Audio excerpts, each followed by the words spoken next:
sekarang kita akan membahas kehidupan sosial di bidang salah satu program pemerintah yang dikeluarkan pada tahun 1970 yang disebut dengan program KB atau Keluarga Berencana, yang dimana program ini sendiri diciptakan atau dikeluarkan oleh pemerintah untuk menekan pertumbuhan reproduksi yang ada di Indonesia yang sangat melesat pada waktu itu. Jadi program KB ini sendiri di kehidupan sosial masyarakat pada kala itu sangat bermanfaat ya, atau memiliki banyak fungsi atau profit lah istilahnya bagi bangsa Indonesia. Salah satu contohnya adalah karena program KB didirikannya pabrik pembuatan kontrasepsi keluarga untuk yang terbesar di ASEAN atau Asia Tenggara, yang dimana itu membuka lowongan kerja atau lapangan kerja yang sangat luas bagi masyarakat yang membutuhkan kerja tentunya. Selain itu juga program KB pada saat itu sangat efektif untuk menekan pertumbuhan reproduksi Indonesia yang sangat massal pada kala itu. Selain itu juga banyak dengan program KB ini Indonesia berhasil mendapatkan kerjasama dengan negara-negara lain. Namun selain manfaat-manfaat dari program KB tadi, banyak kontra-kontra seperti tidak banyaknya masyarakat yang setuju dengan program ini. Contohnya seperti banyaknya masyarakat yang menolak dengan program ini karena pada saat itu masih banyak persepsi tentang banyak anak sama dengan banyak rezeki. Oleh karena itu mereka menjadi golongan yang kontra dengan program KB yang dikeluarkan oleh pemerintah pada saat Orde Baru ini. Lalu selain itu juga banyak yang berkonspirasi bahwa program KB ini dilakukan karena adanya kegiatan aktivitas politik yang dilakukan oleh pemerintah. Jadi itu adalah kehidupan sosial yang berupa pengeluaran program KB pada saat 1970 tepatnya. Jadi sekian dari penjelasan saya, dilanjutkan kepada Posyandu dan Puskesmas. Terima kasih. Oke teman-teman, perkenalkan saya Glenn Farel Imelstepu. Di sini saya akan menjelaskan upaya pemerintah dalam meningkatkan kesejahteraan sosial pada masa Orde Baru. Nah, pada masa Orde Baru, salah satu upaya pemerintah untuk meningkatkan kesejahteraan sosial adalah melalui program transmigrasi. Nah, transmigrasi merupakan program pemindahan penduduk dari daerah yang padat penduduk, terutama di Pulau Jawa, Bali, dan Madura, ke daerah-daerah yang lebih jarang penduduknya. Nah, program ini memiliki tujuan utama untuk mendistribusikan penduduk secara lebih merata, meningkatkan perekonomian daerah, dan mengoptimalkan pemanfaatan sumber daya alam. Nah, adapun tujuan program transmigrasi ini dilakukan adalah: 1. Mengurangi kepadatan penduduk di Pulau Jawa. Nah, yang kedua itu adalah pengembangan daerah baru. Program ini dirancang untuk membuka lahan-lahan baru di luar Jawa agar dapat dimanfaatkan untuk kegiatan pertanian, perkebunan, dan permukiman. Hal ini sekaligus bertujuan untuk meningkatkan produktivitas di sektor agraria. Nah, yang ketiga adalah meningkatkan kesejahteraan rakyat dengan memberikan lahan, peralatan, pertanian, dan bantuan pendampingan. Pemerintah berharap agar para transmigran dapat meningkatkan taraf hidup mereka melalui kegiatan pertanian atau perkebunan di tempat yang baru. Nah, yang terakhir itu adalah pemerataan pembangunan nasional. Transmigrasi juga merupakan bagian dari upaya untuk mengurangi ketimpangan pembangunan di daerah Indonesia. Selanjutnya, saya akan menjelaskan bagian dari Puskesmas dan Posyandu. Puskesmas dan Posyandu adalah dua fasilitas kesehatan yang didirikan pemerintah untuk meningkatkan pelayanan kesehatan masyarakat. Puskesmas dibangun sejak 1968, sementara Posyandu hadir sejak 1984. Dan ada beberapa manfaat dari Puskesmas dan Posyandu. Yang pertama itu peningkatan akses kesehatan, yang kedua pemberantasan penyakit menular, yang ketiga peningkatan kesehatan ibu dan anak, yang keempat pendidikan kesehatan masyarakat, dan yang terakhir program pembangunan kesehatan nasional. Dari semua manfaat-manfaat ini, Puskesmas dan Posyandu memainkan peran yang sangat penting dalam upaya pemerintahan Orde Baru untuk meningkatkan derajat kesehatan masyarakat, terutama dalam hal akses pencegahan penyakit dan kesehatan ibu serta anak. Selanjutnya itu, apakah masih ada kontra Puskesmas dan Posyandu ini dalam Orde Baru? Yang pastinya itu ada. Yang pertama itu ada keterbatasan sumber daya, yang kedua keterbatasan pelatihan dan kualifikasi tenaga kesehatan, yang ketiga ketergantungan pada pemerintah, dan yang keempat itu kesetimbangan perindustrian layanan, kelima kurangnya pengawasan dan evaluasi, dan yang terakhir pengaruh politik dan keterlibatan pihak ketiga. Meskipun ada tantangan-tantangan ini, Puskesmas dan Posyandu tetap memiliki kontribusi besar dalam peningkatan pelayanan kesehatan di Indonesia pada masa Orde Baru dengan upaya terus-menerus untuk mengatasi berbagai hambatan tersebut. Sekian dari saya, terima kasih. Pada masa Orde Baru, kondisi Indonesia begitu memperhatikan. Masa pemerintahan Soeharto menimbulkan banyak pertentangan sebab hak asasi manusia tidak ditegakkan dengan baik. Namun, siapa sangka di balik sikapnya yang begitu dominan, ternyata ia cukup memiliki jasa untuk mengembangkan program kesehatan di Indonesia. Muncul program kesehatan masyarakat yaitu Puskesmas, Posyandu. Puskesmas dan Posyandu. Posyandu dibagi menjadi 5 program yaitu Kesehatan Ibu dan Anak atau KIA, Program Rencana atau KB, Gizi, dan Penanggulangan Diare dan Imunisasi. Wacana tersebut terrealisasikan dalam wujud Badan Koordinasi Berencana Nasional atau BKKBN yang bertujuan mengajak seluruh lapisan masyarakat untuk mengikuti program pembatasan jumlah anak maksimal 2. Program Keluarga Berencana atau KB dilaksanakan menggunakan alat kontrasepsi untuk mencegah terjadinya pembuahan antara sel sperma dengan sel ovum. Hasilnya, program KB tersebut mendapat respon positif dari banyak khalayak. Hal tersebut didasari dari data statistik yang menyatakan jumlah pengikut KB mengalami kenaikan dari 0,3 juta hingga mencapai 15,3 juta penduduk mulai tahun 1970 sampai 1986. Selain KB, pelayanan Posyandu juga mulai dikembangkan pada rezim Soeharto yakni pada tahun 1984. Program Posyandu terdiri dari kematian ibu dan anak atau disingkat dengan KIA. KB, gizi, penanggulangan diare, dan imunisasi Posyandu tidak hanya dikhususkan untuk pelayanan balita saja, namun juga pelayanan ibu hamil. Ibu hamil mendapatkan promosi serta distribusi vitamin A, zat besi, dan suplemen gizi lain. Sejalan dengan peristiwa turunnya Soeharto dari jabatannya, pelayanan KB dan Posyandu masih terus berjalan bahkan hingga sekarang.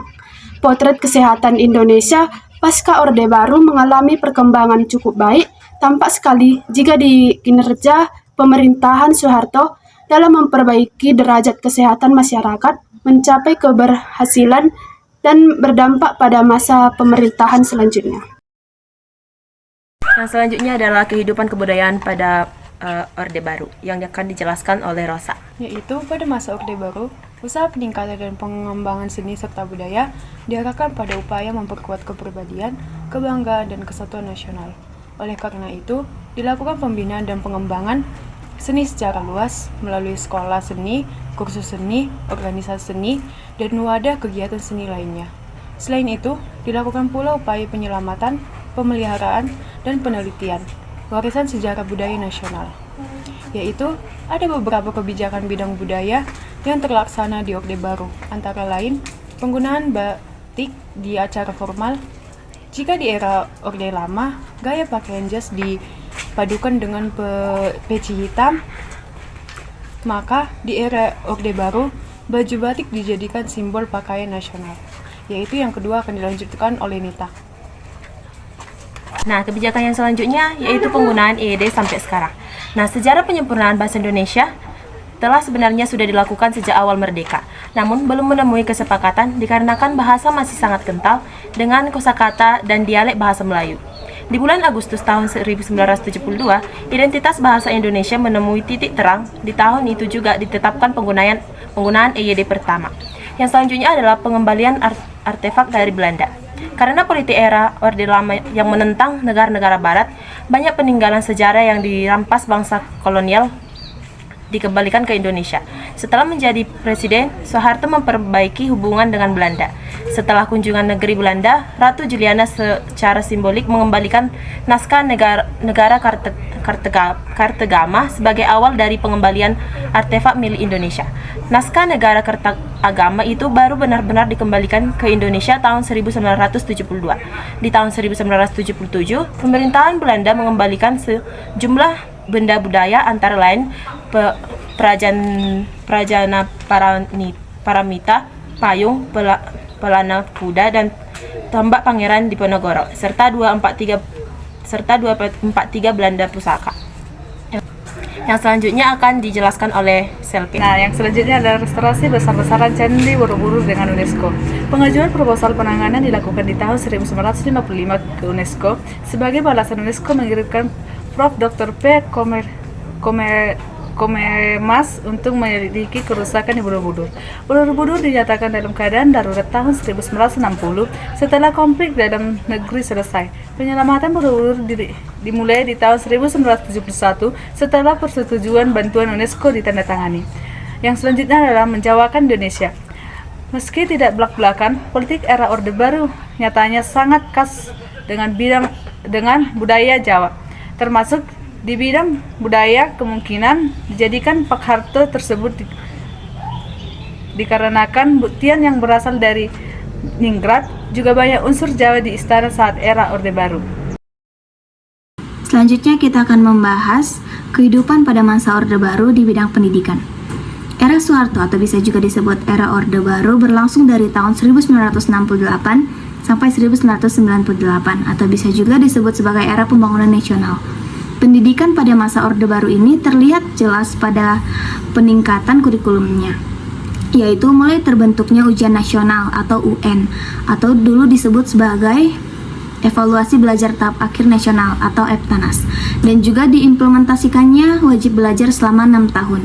Pendidikan ini terdiri dari pendidikan agama, pendidikan Pancasila, dan juga pendidikan kewarganegaraan. Namun, ada saja hal yang membuat pendidikan pada masa ini tidak berlangsung secara efektif, yaitu dahulu Indonesia terlalu cenderung liberal, yang dimana tidak memantapkan nilai-nilai Pancasila, padahal sudah dilakukannya propaganda Pancasila. Terlebih lagi, sistem pemerintahannya yang otoriter, sehingga pendidikan pada masa Orde Baru ini tidak merata dan tidak efektif. Kebanyakan siswa yang dapat memiliki kesempatan untuk berpendidikan atau bersekolah hanya yang tinggal di bagian Jawa ataupun di sekitar ibu kota. Perkenalkan, nama saya Ricardo Angkat. Di sini saya akan melanjutkan penjelasan dari teman saya. Selama masa Orde Baru di Indonesia atau pada tahun 1966 sampai 1998, pemerintah di bawah Presiden Soeharto menerapkan berbagai kebijakan pendidikan yang dirancang sesuai dengan visi dan ideologi rezim tersebut. Salah satu kebijakan utama adalah penetapan pendidikan nasional yang diatur oleh Undang-Undang Nomor 2 Tahun 1989 yang menekankan pentingnya pendidikan sebagai sarana pembentukan karakter bangsa berdasarkan Pancasila dan semangat kebangsaan. Pemerintah juga meluncurkan program wajib belajar 9 tahun pada tahun 1984 mencangkup 6 tahun pendidikan dasar dan 3 tahun pendidikan menengah pertama untuk meningkatkan angka partisipasi penyesuaian pendidikan dasar bagi seluruh anak Indonesia. Selain itu, pemerintah Orde Baru melakukan penyelarasan kurikulum di semua jenjang pendidikan untuk memastikan kurikulum tersebut sejalan dengan nilai-nilai Pancasila dan kebutuhan pembangunan nasional. Upaya ini termasuk pengajaran mata pelajaran yang mendukung ideologi Orde Baru. Pengelolaan pendidikan juga dikendalikan secara ketat oleh pemerintah pusat untuk menjamin keseragaman pendidikan di seluruh wilayah Indonesia dan untuk mengontrol isi kurikulum serta pesan yang disampaikan kepada siswa. Di sisi lain, pembangunan fisik sekolah juga menjadi fokus utama dengan alokasi anggaran besar untuk infrastruktur pendidikan seperti gedung dan tempat belajar.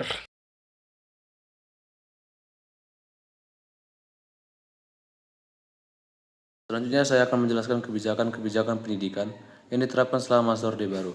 Selama masa Orde Baru di Indonesia, tahun 1966 sampai tahun 1998, pemerintahan di bawah Presiden Soeharto menerapkan berbagai kebijakan pendidikan yang dirancang sesuai dengan visi dan ideologi rezim tersebut. Salah satu kebijakan utama adalah penetapan pendidikan nasional yang diatur oleh Undang-Undang Nomor 2 Tahun 1999 yang menekankan pentingnya pendidikan sebagai sarana pembentukan karakter bangsa berdasarkan Pancasila dan semangat kebangsaan. Pemerintah juga meluncurkan program wajib belajar selama 9 tahun pada tahun 1984, mencakup 6 tahun pendidikan dasar dan 3 tahun pendidikan menengah pertama, untuk meningkatkan angka partisipasi dan penyelesaian pendidikan dasar bagi seluruh anak Indonesia. Selain itu, pemerintahan pada masa Orde Baru melakukan penyelarasan kurikulum di semua jenjang pendidikan untuk memastikan kurikulum tersebut sejalan dengan nilai-nilai Pancasila dan kebutuhan pembangunan nasional. Upaya ini termasuk pengajaran mata pelajaran yang mendukung ideologi Orde Baru. Pengelolaan pendidikan juga dikendalikan secara ketat oleh pemerintahan pusat untuk menjamin keseragaman pendidikan di seluruh wilayah Indonesia dan untuk mengontrol isi kurikulum serta pesan yang disampaikan kepada siswa. Di sisi lain, pembangunan fisik sekolah juga menjadi fokus utama dengan alokasi anggaran besar untuk infrastruktur pendidikan seperti gedung baru dan sarana prasarana pendukung guna meningkatkan aksesibilitas dan kualitas pendidikan. Sekian, terima kasih.